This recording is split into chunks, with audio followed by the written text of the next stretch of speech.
ओम शांति।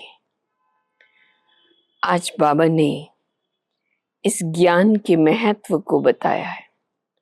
यही ज्ञान है जिसके द्वारा हमारे अंदर के विकार खत्म होते हैं, अंदर में शीतलता आती है। ज्ञान योग की शक्ति से ही मनुष्य वास्तव में श्रेष्ठ जीवन को बना पाता है।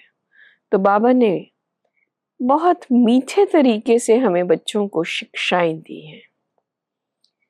मीठे बच्चे, ये ज्ञान तुम्हें शीतल बनाता है।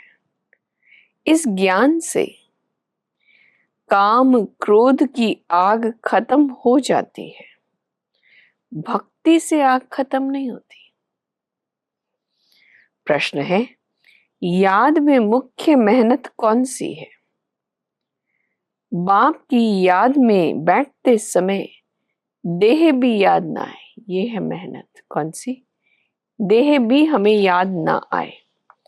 आत्माभिमानी बन बाप को याद करो, यही मेहनत है। इसमें ही विघ्न पड़ता है, क्योंकि आधा कल्प देह अभिमानी रहे हैं ना। भक्ति माना ही है देह की याद, क्योंकि कोई ना कोई देहधारी को याद करेंगे तो बाबा कहते भक्ति माना ही है देह की याद। आज बाबा बोले याद के लिए एकांत की बहुत जरूरत है। जितना तुम एकांत में व शांत में बाप की याद में रह सकते हो, उतना झुंड में नहीं रह सकते हो, क्योंकि फिर बुद्धि इधर उधर भटकेगी। एकांत में होंगे, बाबा के सामने होंगे तो बाबा ही दिखाई देगा, इधर उधर बुद्धि जाएगी नहीं। स्कूल में भी बच्चे पढ़ते हैं तो एकांत में जाकर स्टडी करते हैं। इसमें भी एकांत चाहिए। घूमने जाते हो, उसमें भी याद की यात्रा मुख्य है। पढ़ाई तो बिल्कुल सहज है, क्योंकि आधा कल्प माया का राज्य आने से तुम देह अभिमानी बनते हो। पहला पहला शत्रु देह अभिमान है। बाप को याद करने के बदले देह को याद कर लेते हैं। इसको देह का अहंकार कहा जाता है। यहाँ तुम बच्चों को कहा जाता है आत्म अभिमानी बनो। बाबा हम बच्चों को मुख्य शिक्षा कौन सी देते हैं? बच्चे आत्म अभिमानी बनो।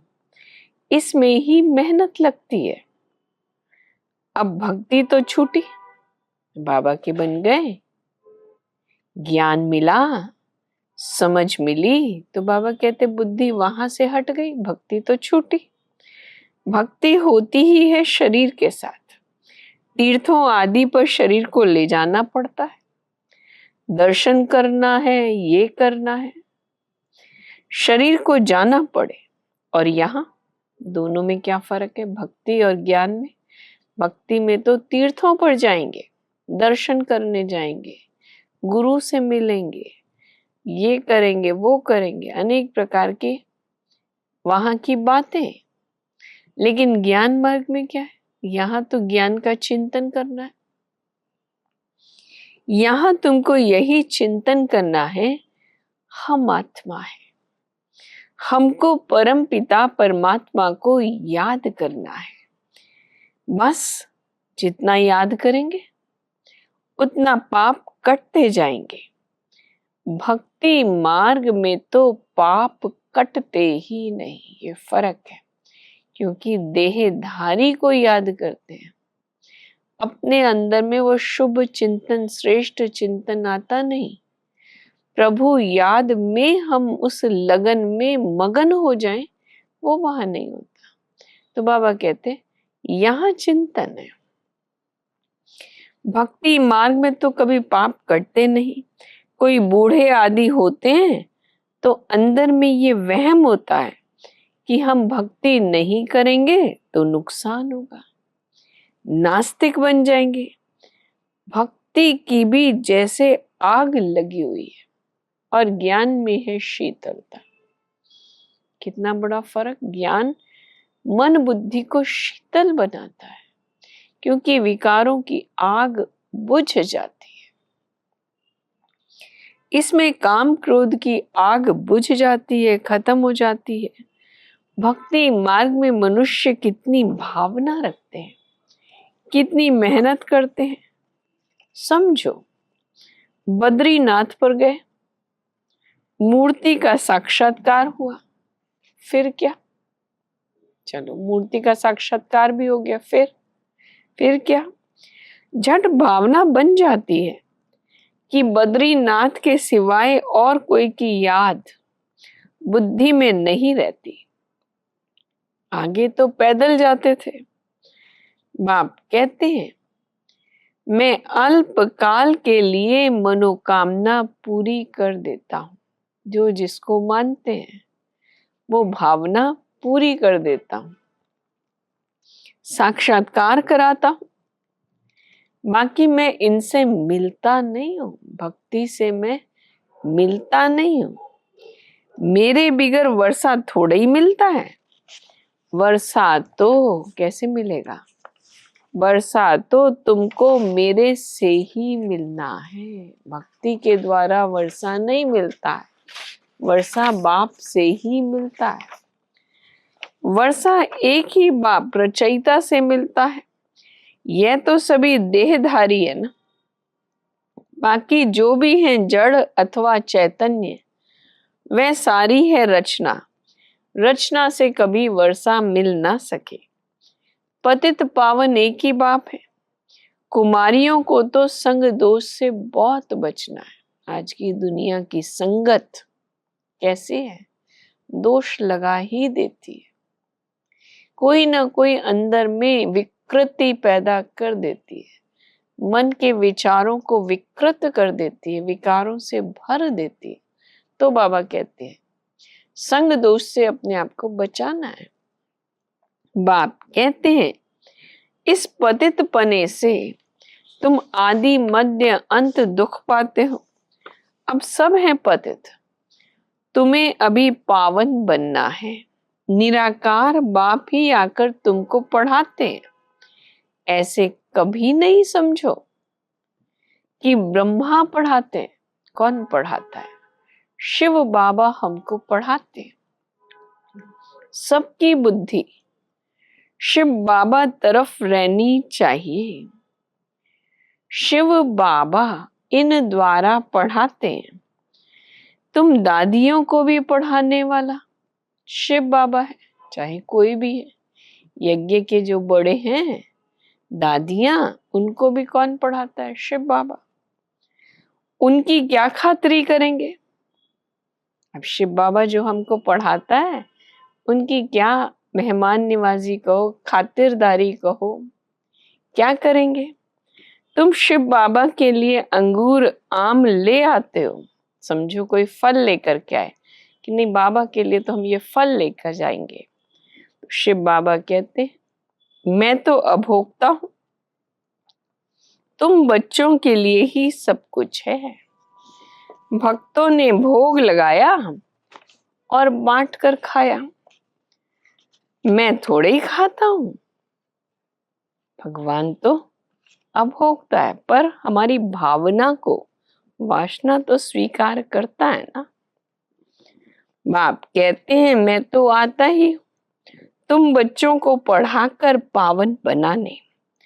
पावन बनकर तुम इतना ऊंच पद पाएंगे।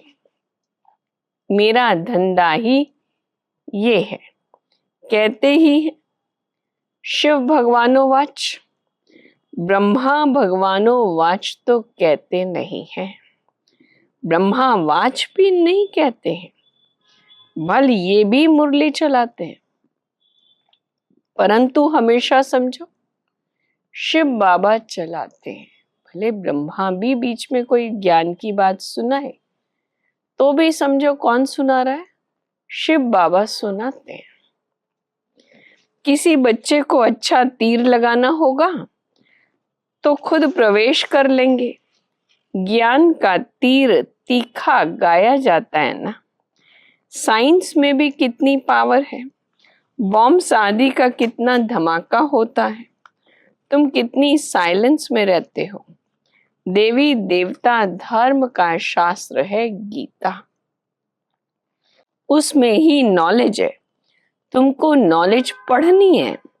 लड़ाई आदि की बातें जिन किताबों में हैं उनसे तुम्हारा कोई काम ही नहीं है।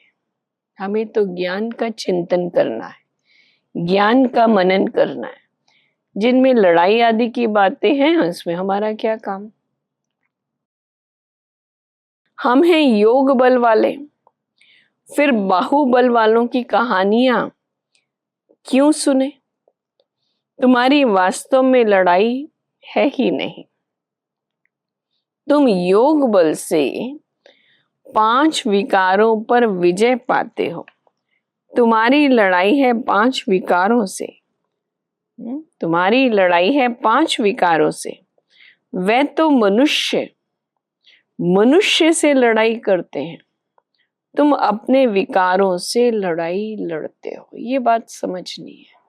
दुनिया आपस में लड़ती झगड़ती है, हमें अपनी अंदर की कमजोरियां मिटानी है। लड़ते हो माना क्या, अंदर में जो कमजोरियां हैं, विकार है, वो समाप्त करने हैं ज्ञान और योग के बल के आधार से। ये बातें सन्यासी आदि तो समझा न सके। तुमको कोई ड्रिल आदि नहीं सिखाई जाती है। तुम्हारी ड्रिल है ही एक, तुम्हारा है ही योग बल, यही ड्रिल है। यहाँ बैठे जैसे वो लोग तो क्या करते हैं, ड्रिल करते हैं, हाथ ऊपर करो, ऐसे करो, ऐसे करो। लेकिन हमारी मन और बुद्धि को हम ले जाते हैं सूर्य चांद सितारों से पार ऊपर, बाबा के पास। ये ड्रिल है। बाबा को याद किया, बाबा से मुलाकात की, शक्ति भरी, फिर वापस नीचे आए, कर्म किया।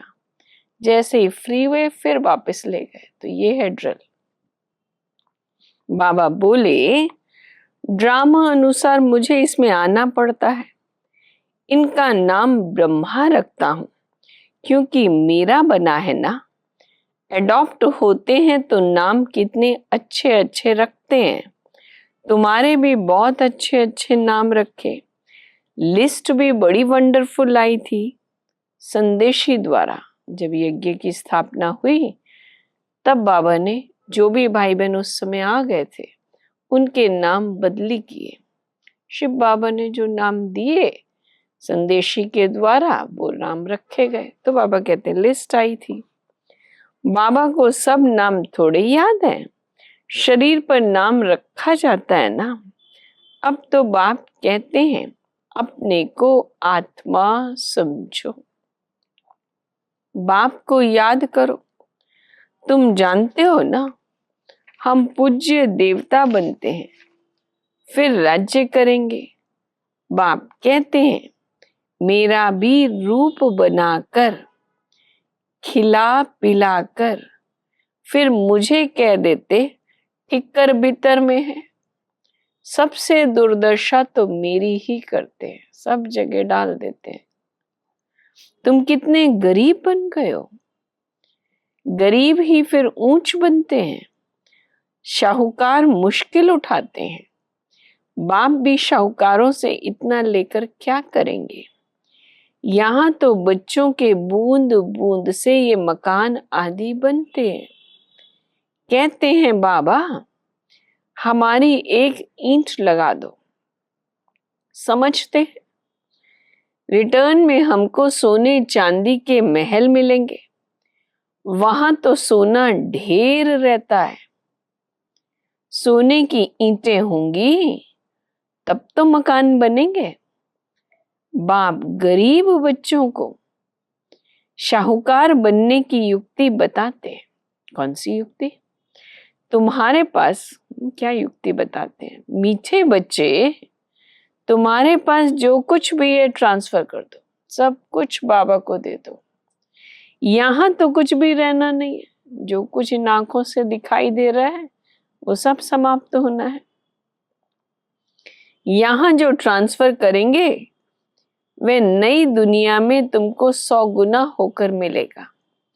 बाबा कुछ मांगते नहीं है, वह तो दाता है। ये युक्ति बताई जाती है ना, यहाँ तो सब मिट्टी में मिल जाना है। कुछ ट्रांसफर कर देंगे तो तुमको नई दुनिया में मिलेगा। इस पुरानी दुनिया के विनाश का समय है, ये कुछ भी काम में नहीं आएगा। इसलिए बाबा कहते हैं घर घर यूनिवर्सिटी कम हॉस्पिटल खोलो, जिससे हेल्थ और वेल्थ मिलेगी। यही मुख्य है। वरदान है, बाप द्वारा सफलता का तिलक प्राप्त करने वाले सदा आज्ञाकारी दिल तखत नशीन भव। भाग्य विधाता बाप रोज अमृत वेले अपने आज्ञाकारी बच्चों को सफलता का तिलक लगाते हैं। आज्ञाकारी ब्राह्मण बच्चे कभी मेहनत व मुश्किल शब्द मुख से तो क्या, संकल्प में भी नहीं ला सकते हैं।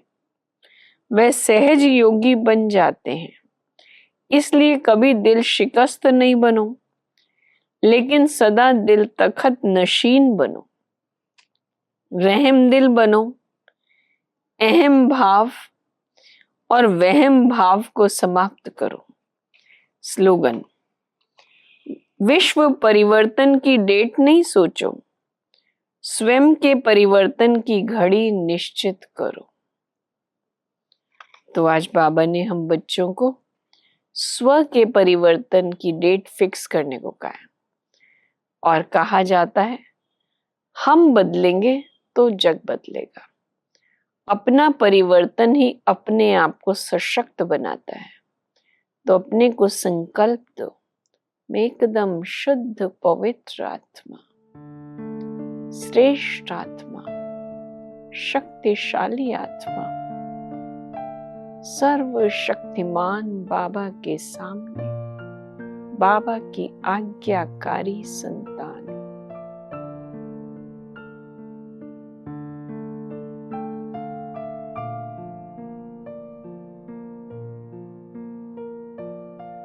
ओम शांति।